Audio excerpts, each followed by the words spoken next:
Hi everyone, this is your instructor Marilyn Pico. So for today's video, you will be learning about gases. So this is for chemistry lecture week number 15. So let's first have your learning objectives for this video. So at the end of this video, your students must be able to describe the kinetic molecular theory of gases, use the formulas related to gas laws to calculate unknown variables such as pressure, volume, and temperature, and cite the application of gas laws in health science.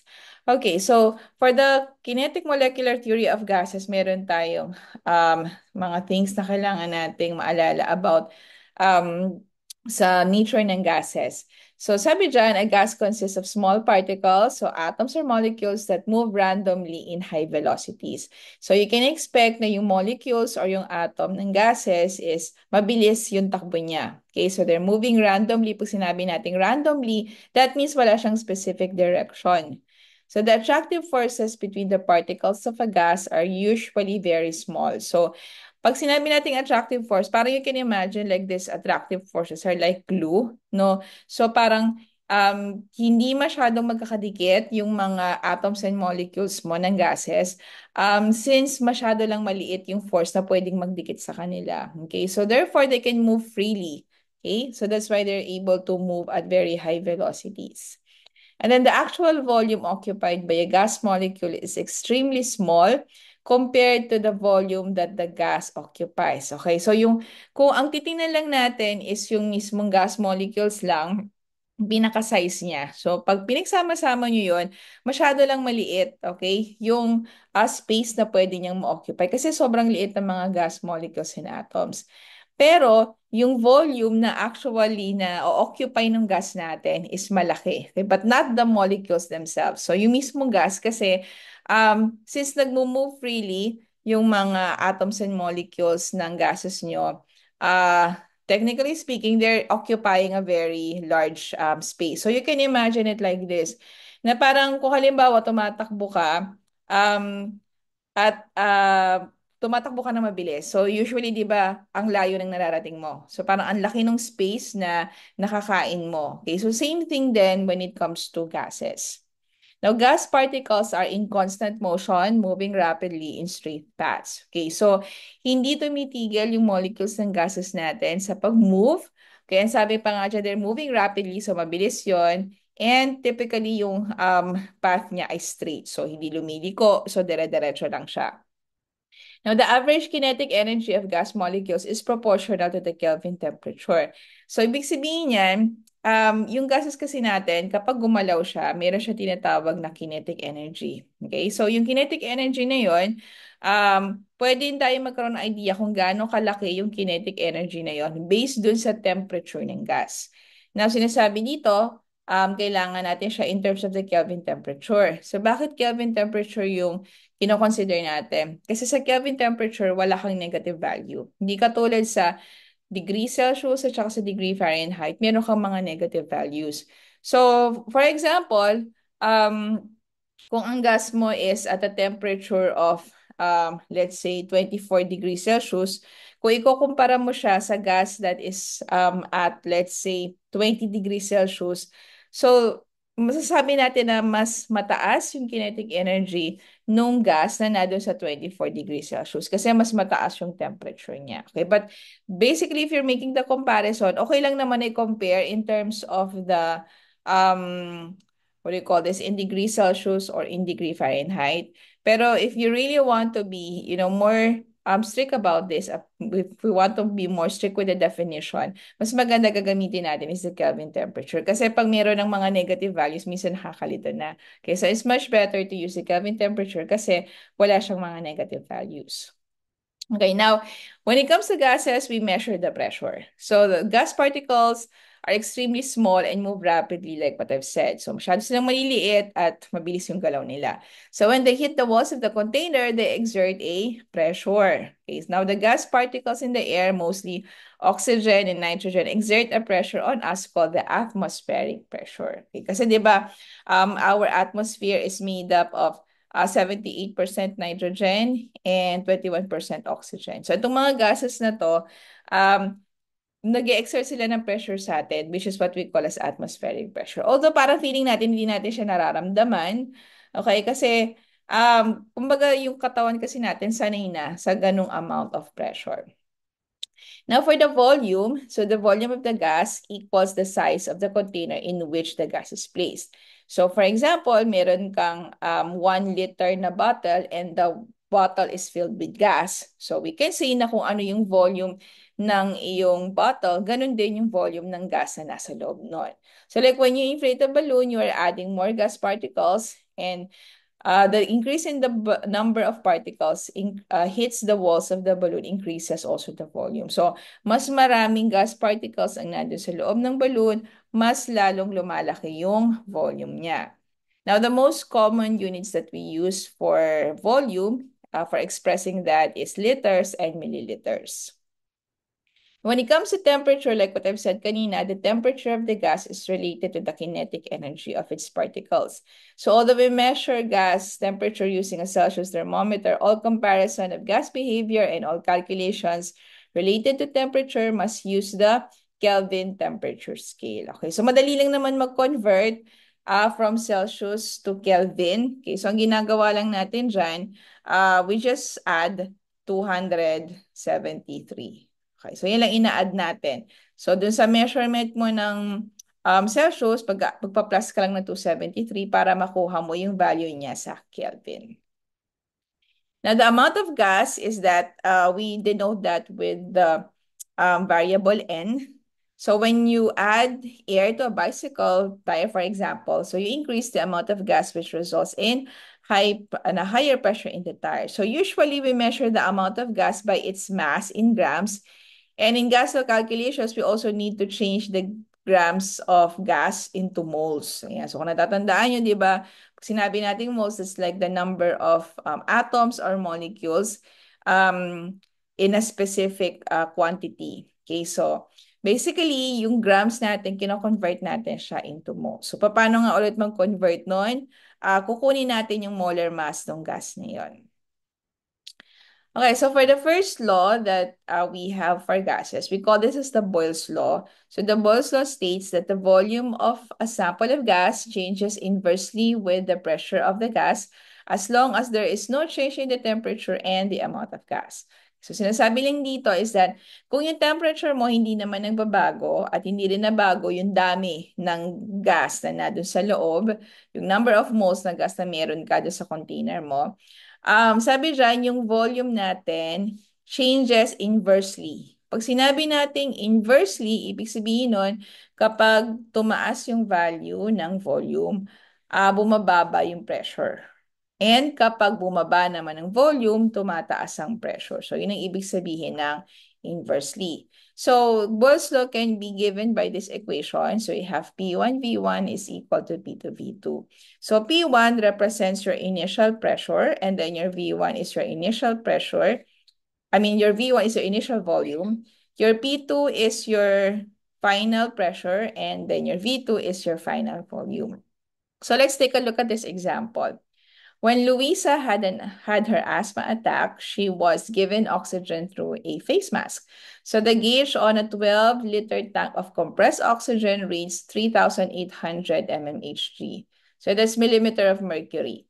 So how many liters would this same gas occupy at a final pressure of 570 mmHg when temperature and amount of gas do not change? So itong millimeters of mercury, that is a unit of pressure. Okay, so ito, meron tayong mga given ito. So yung first one is meron kang volume kasi malalaman nyo kung ano yung quantity na yun based on the unit. So since this one is measured in liters, so that means this is the volume. So this is your V1. And then, sabi dyan, ito yung 3,800 mmHg. This will be your P1, so your initial pressure. And then you have a final pressure here. So binanggit naman siya sa problem na final pressure. So we denote this as P2. So now we're looking for how many liters daw. So that means we're looking for V2. Okay, so with this given quantities, so we can have this. Okay, so we're solving for V2. So again, balik tayo sa formula na P1 V1 is equal to P2 V2. Now, since ang hinahanap natin ay V2, that means pwede nating i-divide both sides of the equation by P2. Okay, so ang ginagawa natin, di ba, kinakancel natin yung unit na kasama ni V2, okay, by dividing both sides of the equation. So pag dinivide natin siya both sides by P2, makakancel yung P2 rito. So now your final equation would be V2 is equal to P1 V1 over P2. And then just substitute the values. And in this case, we have 3,800 mmHg times 12 liters divided by 570 mmHg. So makakancel natin yung unit na mmHg, so leaving us with the unit of liters. So now you have 80 liters. Okay, so ano napansin natin? Okay, so lagay natin to dito. So 80 liters. Okay. So if you notice, initially, yung kanyang volume ay 12. Okay. Yung kanyang pressure is 3,800 mmHg. Now, since yung pressure natin ay bumaba, okay, sa final pressure, so tinan nyo yung change from 3,800 naging 570 na lang siya. So since bumaba yung pressure, we can expect na yung volume mo dapat tataas. Okay, so ano napansin nyo dito? Tumaas yung value ng volume nyo. Okay, so therefore your answer makes sense kasi nagfo-follow siya dun sa Boyle's Law na sabi natin kapag yung pressure nyo is pumababa, tumataas ang volume. Or kapag ang pressure nyo naman is tumataas, lumiliit ang volume. Okay, now next, let's have Charles' law. So Charles' law naman states that the volume of a gas is directly related to the temperature when there is no change in the pressure and the amount of gas. So kanina yung Boyle's law, ang hindi nagbabago doon ay yung temperature. Ngayon naman, pressure naman ang hindi mababago. So ano yung relationship ng volume at temperature? Sabi dyan, they are directly related. Pag sinabi natin directly related, parehas sila nag-increase or parehas sila nag-decrease.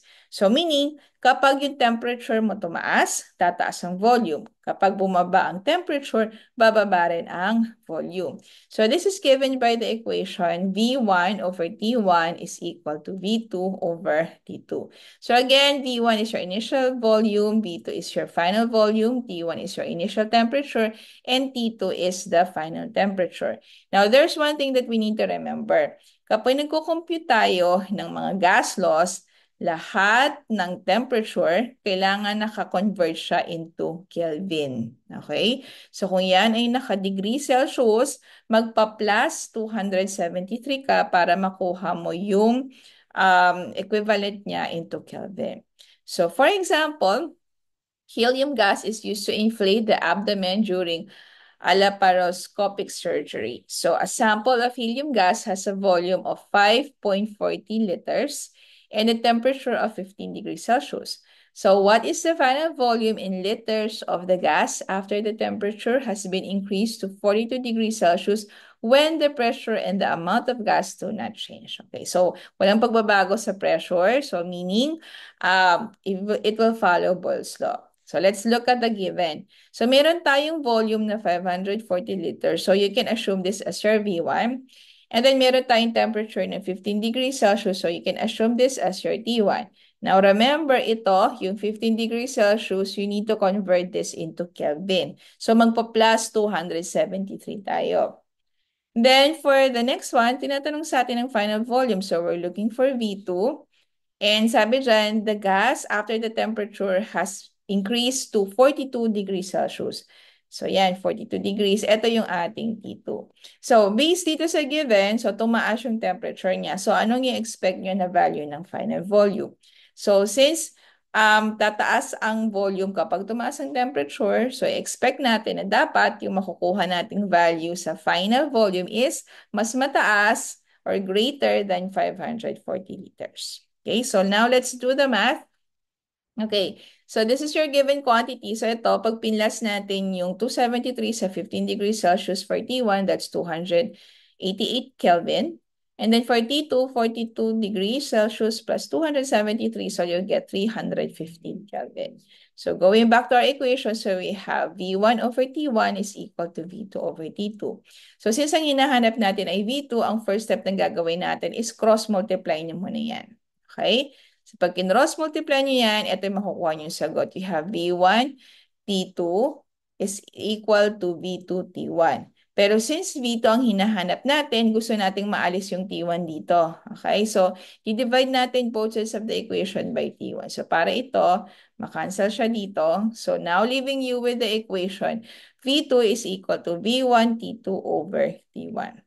And then if we will substitute, so we'll get this 540 liters times 315 Kelvin divided by 288 Kelvin. So if you notice, makakancel natin ang unit na Kelvin. So now may iwan ka na lang ng unit na liters. So here, our final answer is 5.41 liters. So this is expected kasi, di ba sabi nga natin sa Charles' law, dapat tataas yung volume mo. Okay? Kasi tumaas yung iyong temperature.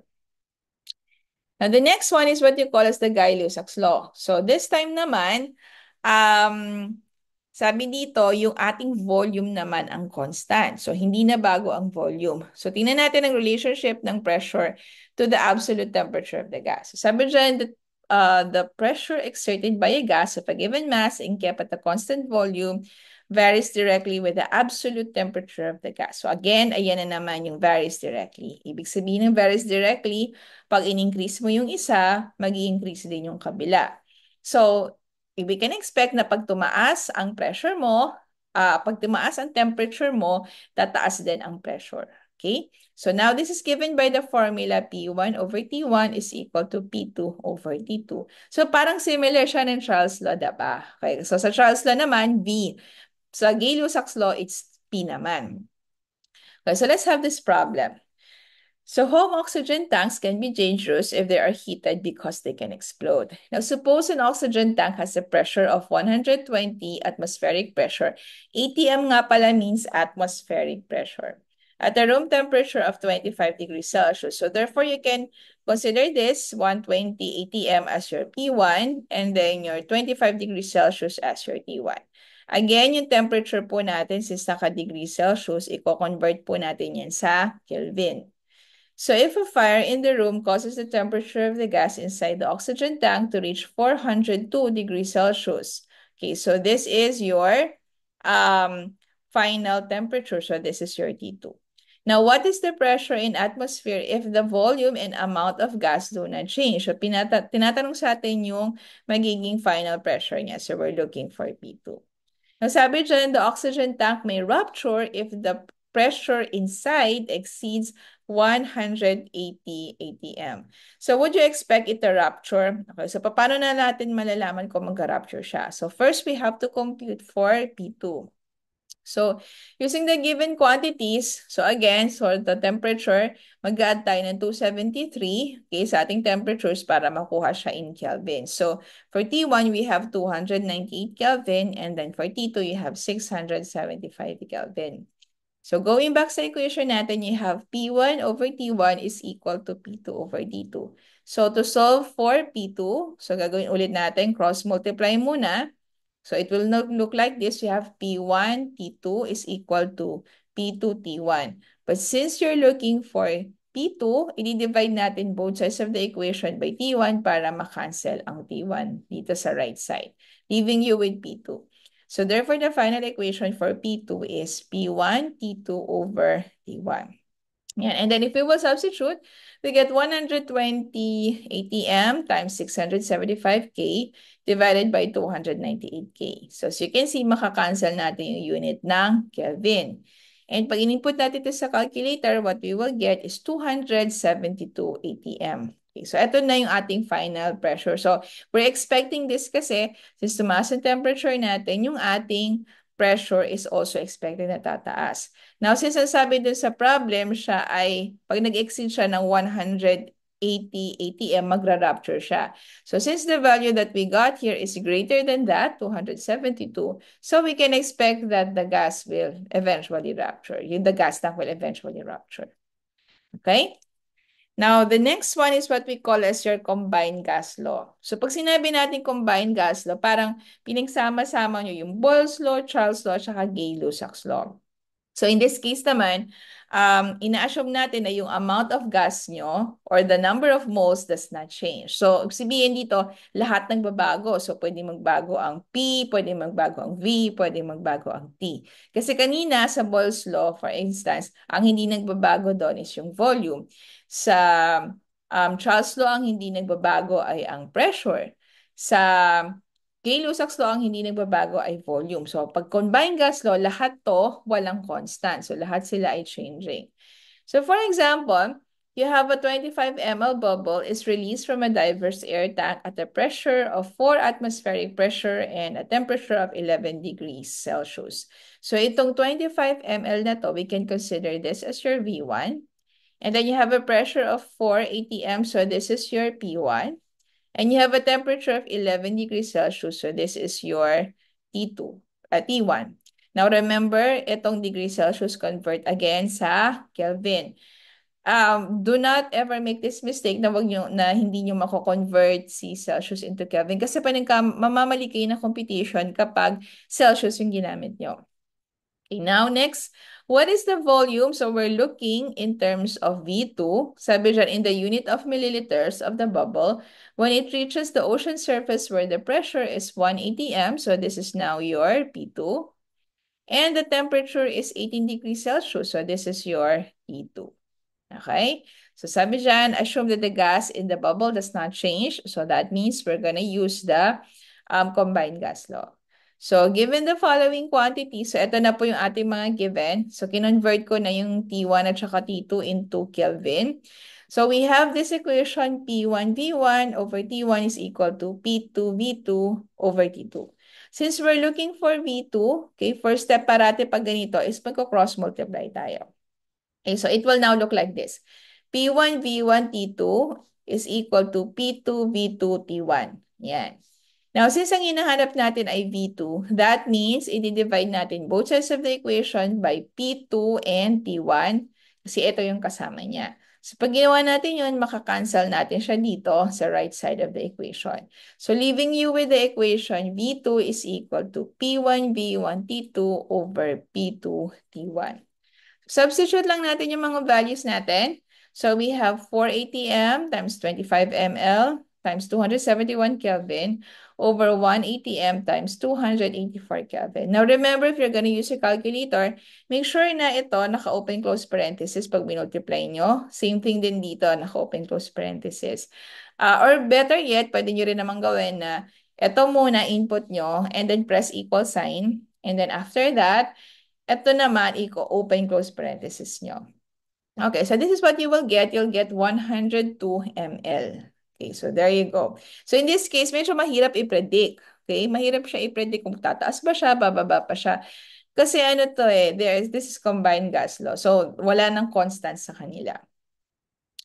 And then the next one is what we call as the Avogadro's law. So the Avogadro's law states that the number of a gas is directly related to the number of moles of gas when temperature and pressure do not change. So ngayon, nire-relate na natin yung ating number of moles. And this is given by the equation V1 over N1 is equal to V2 over N2. Okay, so let's have an example for this. So weather balloon with a volume of 44 liters is filled with 2 moles of helium. So again, itong 44 liters can be considered as your V1. And then yung 2 moles of helium mo, ito yung iyong N1. Now, what is the final volume? So we're looking for V2 in liters if helium is added to give a total of 5 moles of helium. So this is now your N2. If the pressure and the temperature do not change. Okay, so if we have the given quantity, so we have the equation V1 over N1 is equal to V2 over N2. So again, we're solving for V2, so cross multiply lang tayo ulit.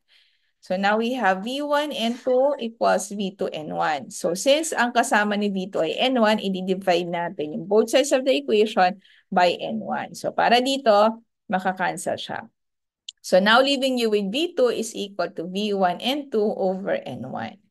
So with this, substitution lang po natin yung mga values natin. So we have 44 liters times 5 moles over 2 moles. So what do you notice? Makakancel yung ating moles here. Okay? Leaving you with the unit of liters. And the answer to this one is 110 liters.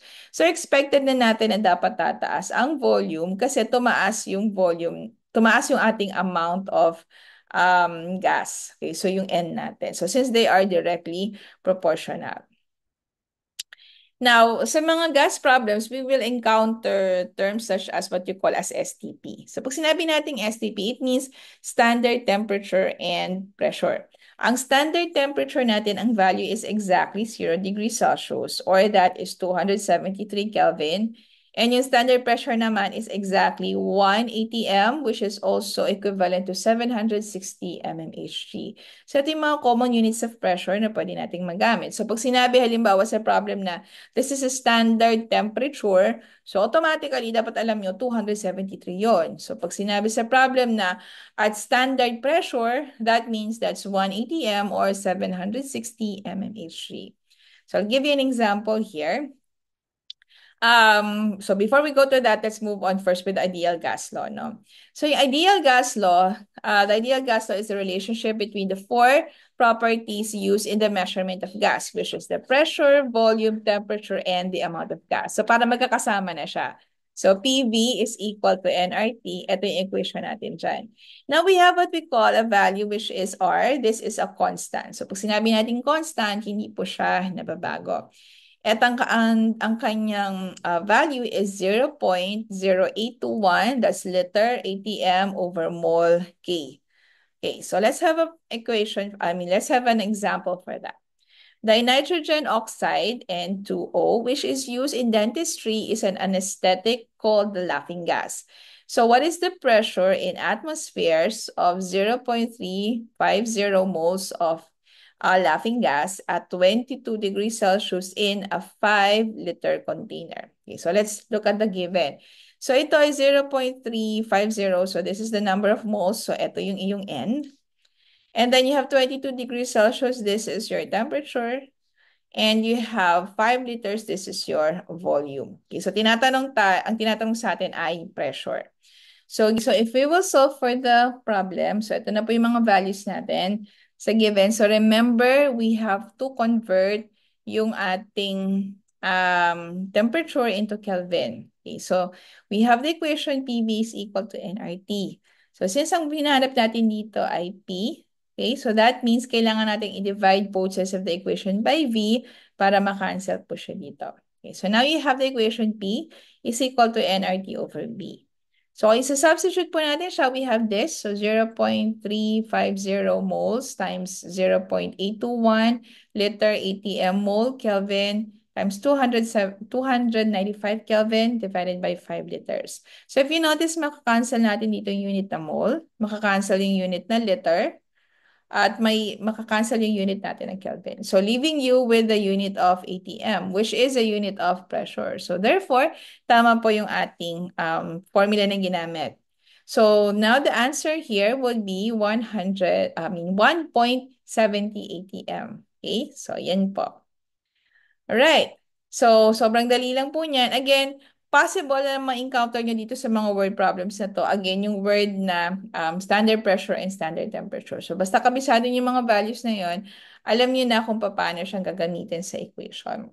Okay, so for this one, I want you to do homework number 10. So, ang due date po nito is on December 1, 2024.